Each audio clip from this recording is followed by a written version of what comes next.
Hi viewers, welcome to another session of Cross Chat, which is discussing Friday's blog. We have Steve and Riza here to have an open discussion. Riza will ask the questions. So Riza, what's your first question? My first question is for Steve. So Steve, what is the difference between profit and the cash in the bank? That is a very good question. Cash in the bank is straightforward. You have cash in the bank. You can be book profitable, which means your revenues have been greater than your expenses. But if you have built up other assets with your cash reserves, like you've built up inventory or you haven't collected your receivables yet, and you run out of cash, you're waiting for somebody to either buy your inventory or pay you their accounts receivables.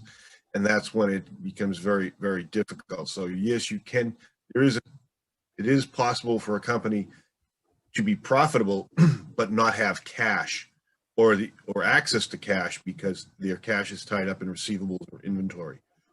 And they've probably paid down their payables faster than they've received their receivables. So it's very important to manage your cash first and foremost.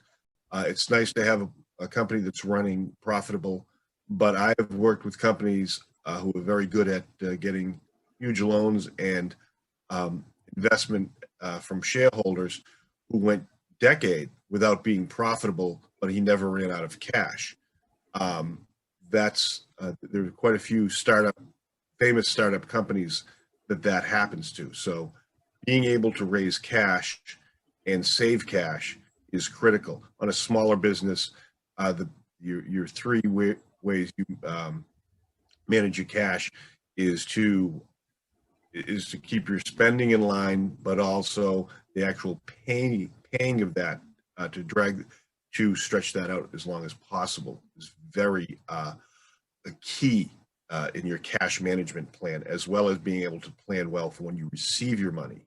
Mentors from many years ago, he asked me,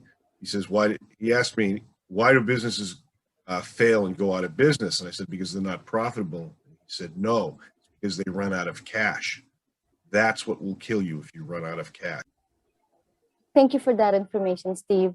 So my question for Brenda is, Brenda, why does budget matter? Well, it's really hard to find a balance between trying to grow your business and making sure you have the money to keep your business going. Budgets allow you to be able to create a long-term plan. Now, from our last blog, you know that we suggest you do a 90-day sprint for your for your budgeting. That allows you to be able to project from where you are today to how do you see things unfolding in the next 3 months. Because this environment is tumultuous. It's hard to plan. But if you feel you understand 3 months sprints, then you can have a budget.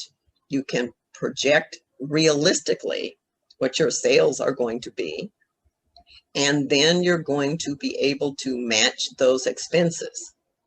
It's critical to make sure that wherever you see in your cash projections, which are also 90 days, you have a negative situation, you can negotiate it ahead of time and be able to resolve it. You can create special offers to see if you can get your current customers to buy more. But with that budget, you have a clear idea of what's going on. You know what to expect or not expect. Yes, the unexpected will occur. But having that long-term plan called a budget gives you a roadmap which you can follow, adjust, modify as reality comes into play. But without it, you're just flying blind. Or listening to our ideas that will help you grow and help you stay in business.